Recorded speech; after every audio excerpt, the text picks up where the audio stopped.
नेवा परम्परा अनुसार धिमे बाजामा हाम्रो बहिनीहरूले नृत्य गर्दै हुनुहुन्छ र धिमे खलाबाट धिमे बाजा बजाउँदै हुनुहुन्छ। त्यो धिमेको धुनमा हाम्रा बहिनीहरू आफूले जाने सिकेका नृत्य प्रस्तुत गर्दै हुनुहुन्छ। यहाँहरू धैर्य गरी ध्यान दिएर हेरिदिनुलाई विशेष अनुरोध गरे।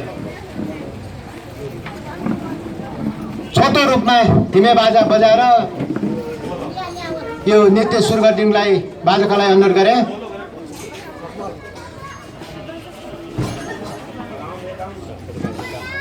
तो धिमे बाजा होला प्याखाउले जे धिमे बाजा पिन्दैन विशेष अनुरोध दिया।